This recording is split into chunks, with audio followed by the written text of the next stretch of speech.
ಯಾರ ಮುಂದೆ ನಿನ್ನ ಅವಮಾನ ಮಾಡಿದಾರೋ ಅವ್ರ ಮುಂದೆ ತಲೆ ಎತ್ಕೊಂಡು ಬದುಕು ತೋರಿಸ್ಬೇಕು ಅನ್ನೋ ಉದ್ದೇಶದಿಂದ ಬಂದಿದೆಯಾ ಇಲ್ಲಿ? ये जितना भी आम नशे के आदी हो गए हमें इससे वायरस से कंट्रोल कर सकती है तो मैं इतना बोलना चाहता हूँ। ಅವ್ರ ಮನೆಯಲ್ಲಿ ಕುಡ್ಕೊಂಡಿದ್ರೆ ಅವ್ರ ಮಕ್ಕಳು ಅವ್ರ ತಂದೆ ತಾಯಿ ಆ ರೀತಿ ಕುರುಗಿ ಸಾಯಬಾರ್ದು ಅನ್ನೋ ಉದ್ದೇಶದಿಂದ ಕರ್ನಾಟಕ ಡಿ ಅಡಿಕ್ಷನ್ ಸಂಸ್ಥೆಯನ್ನು ನಾವು ಪ್ರಾರಂಭ ಮಾಡ್ತಾ ಇದ್ದೀವಿ। जो नौजवान ड्रग्स के आदी हैं उन लोगों को ड्रग्स से निजात दिलाने के लिए कर्नाटका डी एडिक्शन सेंटर की जानिब से मालूर कोलार डिस्ट्रिक्ट में एक रिहैब सेंटर बनाया गया है जहां गालिबन 250 से ज़ायद नौजवान रह सकते हैं। यहां डॉक्टर्स की निगरानी में ड्रग्स से निजात दिलाने के लिए पूरी मुकम्मल कोशिश की जाती है। अगर आप मरीज़ को रिहैब सेंटर तक लाने में मुश्किल हो रही है तो अगर आप यहां कांटेक्ट करेंगे यहाँ पर पिकअप करने की भी सहूलत बनाई गई है। गालिबन पूरे साउथ इंडिया से मरीज़ या पेशेंट कहीं भी हो आप कांटेक्ट करके डॉक्यूमेंटेशन और तमाम फॉर्मेलिटीज़ के बाद मरीज़ को ये खुद ले जाएंगे। नौजवानों को ड्रग्स से मुकम्मल आज़ाद कराने तक यहाँ रखेंगे। इस रिहैब सेंटर की सबसे अच्छी और ख़ास बात यह है मरीज़ किसी भी मज़हब का क्यों ना हो उसे उस मज़हब पर प्रैक्टिस करने की पूरी इजाज़त रहेगी। मज़ीद जानकारी के लिए स्क्रीन पर दिए गए नंबर पर रब्ता करें। ಏನಪ್ಪ ನಿನ್ನ ಹೆಸರು? ಪೃಥ್ವಿರಾಜ್ ಸರ್। ನಮ್ಮ ಕರ್ನಾಟಕ ಡಿ ಅಡಿಕ್ಷನ್ ಸಂಸ್ಥೆಗೆ ನೀನು ಯಾಕೆ ಬಂದೆ ಇಲ್ಲಿಗೆ? ಎಣ್ಣೆ ಬಿಡೋದು। ಎಣ್ಣೆ ಏನಕ್ಕೆ ಕುಡಿತಾ ಇದ್ದೆ? ಸ್ನೇಹಿತರ ಜೊತೆ ಯಾಕೆ ಸೇರಿ ಕುಡಿತಾ ಇದ್ದೆ? ಅದೇ ಸರ್ ಹಿಂಗೆ ದುಶ್ಚಟ ಇದ್ ಮಾಡ್ಕೊಂಡು ಫ್ರೆಂಡ್ಸ್ ಎಲ್ಲ ಹಾಳು ಮಾಡಿ ಕುಡಿದು ಜೀವನ ಹಾಳಾಗ್ತಾ ಇತ್ತಲ್ಲ। ಈಗ ಕರ್ನಾಟಕ ಡಿ ಅಡಿಕ್ಷನ್ ಸಂಸ್ಥೆಗೆ ಯಾಕೆ ಬಂದೆ? ಕುಡಿಯೋದಕ್ಕೆ ಆಗ್ತಾ ಇರ್ಲಿಲ್ಲ ನಿನ್ ಕೈಯಲ್ಲಿ? ಹ್ಮ್ ಸರ್ ಕುಡಿಯೋದ್ ಬಿಡ್ಬೇಕಂತಾನೆ ಅರ್ಧ ಅದು ಬೇರೆಯವ್ರು ಫೋರ್ಸ್ ಮಾಡಿದ್ರೆ ನಿನ್ ಮನಸ್ಸಿಗೆ ಬಂತ? ನನ್ನ ಮನ್ಸಿಗೆ ಬಂದ ನಾನೇ ಬಂದೆ ಸರ್। ನಿನ್ನ ಮನಸ್ಸಿಗೆ ಬಂದು ಕುಡ್ತಾ ಬಿಟ್ಟು ಜೀವನ ಮಾಡ್ಬೇಕು ಅಂತ ನಿನ್ನ ಮನಸ್ಸಿಗೆ ಬಂದು ಸೊ ಹಾಗಾಗಿ ನೀನೇ ಬಂದೆ। ಹೌದು ಸರ್। ಆಚೆ ಹೋಗಿ ಯಾವ ತರ ಬದುಕ್ಬೇಕು ಅನ್ಕೊಂಡಿದ್ಯಾ? ಚೆನ್ನಾಗಿ ಎಣ್ಣೆ ಕುಡಿತಾ ದುಶ್ಚಟಗಳಿಂದ ದೂರ ಇದ್ದು ನನ್ನ ಲೈಫ್ ನಾನೇ ಇದ್ ಮಾಡ್ಕೊಳೋ ತರ। ಅಂದ್ರೆ ನಿನ್ನ ಅನಿಸಿಕೆ ಯಾರೊಬ್ಬರ ಮೇಲೂ ಡಿಪೆಂಡ್ ಆಗೋದು ಬೇಡ, ನಿನ್ನ ಕಾಲ ಮೇಲೆ ನೀನೇ ನಿಂತ್ಕೊಂಡು ಯಾರ ಮುಂದೆ ನಿನ್ನ ಅವಮಾನ ಮಾಡಿದಾರೋ ಅವ್ರ ಮುಂದೆ ತಲೆ ಎತ್ಕೊಂಡು ಬದುಕು ತೋರಿಸ್ಬೇಕು ಅನ್ನೋ ಉದ್ದೇಶದಿಂದ ಬಂದಿದೆಯಾ ಇಲ್ಲಿ? ಹೌದು ಸರ್। ಸರಿ, ಮತ್ತೆ ಇಲ್ಲಿಂದ ಹೋದ್ರೆ ಕುಡ್ತಾ ಬಿಟ್ಟು ಜೀವನ ಮಾಡ್ಕೊಂಡು ಯಾರ ಮೇಲೇನು ಡಿಪೆಂಡ್ ಆಗದಿರ ನಿನ್ ಕಾಲ ಮೇಲೆ ನೀನ್ ನಿಂತ್ಕೊಂಡು 10 ಜನಗಳ ಮುಂದೆ ಗೌರವದಿಂದ ಮರ್ಯಾದೆಯಿಂದ ಬದುಕು ತೋರಿಸ್ತೀಯಾ? ಹೌದು ಸರ್। ಆ ನಂಬಿಕೆ ಅನ್ನೋದು ಇದೆಯಾ? ಇದೆ ಸರ್। ಪಕ್ಕನಾ? ಓಕೆ, ಕಂಗ್ರಾಚುಲೇಷನ್ ಪೃಥ್ವಿ। अस्सलाम वालेकुम रहमतुल्लाहि वबरकातुहू। मेरा नाम सैयद यूसुफ। ये मालूर डिस्ट्रिक्ट कोलार रोड में हमारा डी एडिक्शन कर्नाटका खुल को है रिहैब सेंटर।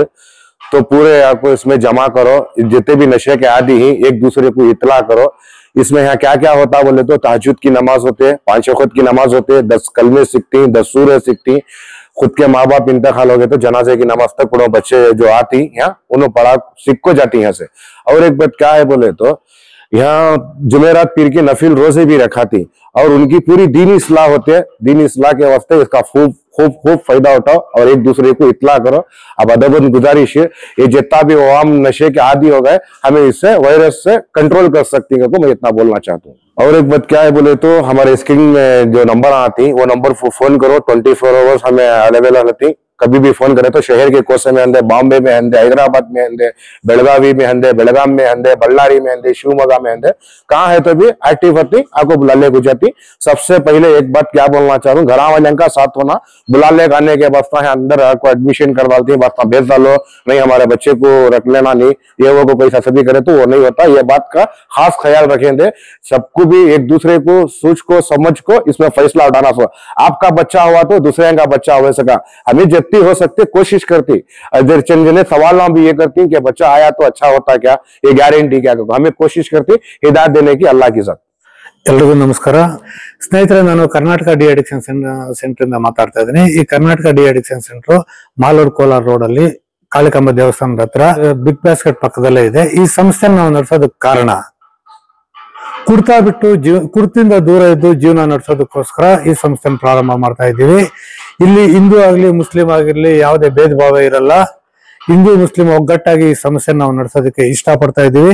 ಯಾಕೆ ಈ ಸಮಸ್ಯೆ ನಡೆಸ್ತಾ ಇದ್ದೀವಿ ಅಂತ ಹೇಳಿದ್ರೆ, ನಾನು ಕುಡಿತಾ ಇರಬೇಕಾದ್ರೆ ನನ್ನ ತಂದೆ ತಾಯಿ ಒಂದೊತ್ತು ಊಟ ಹಾಕಿದ್ರೆ ನನ್ನ ತಂದೆ ತಾಯಿಯವರು ನನ್ನಿಂದ ಕುರುಗಿ ಅವರು ಪ್ರಾಣನೇ ಹೋಗ್ಬಿಡ್ತು। ಇವತ್ತು ನನ್ನ ತಂದೆ ತಾಯಿ ಯಾವ ತರ ತಿರೋಗಿದ್ರು, ಬೇರೆಯವ್ರ ಮನೆಯಲ್ಲಿ ಕುಡ್ಕೊಂಡಿದ್ರೆ ಅವ್ರ ಮಕ್ಕಳು ಅವ್ರ ತಂದೆ ತಾಯಿ ಆ ರೀತಿ ಕುರುಗಿ ಸಾಯಬಾರ್ದು ಅನ್ನೋ ಉದ್ದೇಶದಿಂದ ಕರ್ನಾಟಕ ಡಿ ಅಡಿಕ್ಷನ್ ಸಂಸ್ಥೆಯನ್ನು ನಾವು ಪ್ರಾರಂಭ ಮಾಡ್ತಾ ಇದ್ದೀವಿ. ಇಲ್ಲಿ ನೀವು 24 ಗಂಟೆ ಯಾವತ್ತು ಬೇಕಾದ್ರೂ ನಮ್ಗೆ ಫೋನ್ ಮಾಡಬಹುದು. ಇಲ್ಲ ಅಂತ ಹೇಳಿದ್ರೆ ನಿಮ್ಮ ವಿಳಾಸ ಕೊಟ್ರೆ ನಾವೇ ಬಂದು ಅಲ್ಲಿ ನಿಮ್ಮ ಪೇಷಂಟ್ ಇದ್ರೆ ಕರ್ಕೊ ಬರ್ತೀವಿ. ದಯವಿಟ್ಟು ಪದೇ ಪದೇ ಮತ್ತೆ ಒಂದು ಮಾತಾಡಕ್ಕೆ ಇಷ್ಟಪಡ್ತೀನಿ. ಕುಡ್ದಿಂದ ದೂರ ಇರಿ, ತಂದೆ ತಾಯಿ ಗೌರವ ಕೊಡಿ, ಹೆಂಡತಿ ಮಕ್ಕಳನ್ನ ಪ್ರೀತಿಯಿಂದ ಸಾಕೊಳ್ಳಿ. ನನ್ನ ತರ ಯಾರನ್ನು ಕುಡಿದು ತಂದೆ ತಾಯಿನ ಕಳ್ಕೊಳ್ಳಕ್ ಇಷ್ಟಪಡಬೇಡಿ. ದಯವಿಟ್ಟು ಇದು ತಮ್ಗೆ ಮನಸ್ಫೂರ್ತಿಯಾಗಿ ನಮಸ್ಕಾರ ಮಾಡಿ ಕೇಳ್ಕೊಳ್ತಾ ಇದ್ದೀನಿ. ದಯೆ ಧರ್ಮದ ಮೂಲ, ಆಚಾರವೇ ಸ್ವರ್ಗ, ಅನಾಚಾರವೇ ನರಕ, ತಿಳಿದು ಬದುಕು ಮನುಜ. ಧನ್ಯವಾದಗಳೊಂದಿಗೆ ನಿಮ್ಮ ಮಾರಮ್ಮ ತಾಯಿ ಭಕ್ತ ಗೌರಮ್ಮನ ಮಗ ವೇಣುಗೋಪಾಲ್ ರೆಡ್ಡಿ.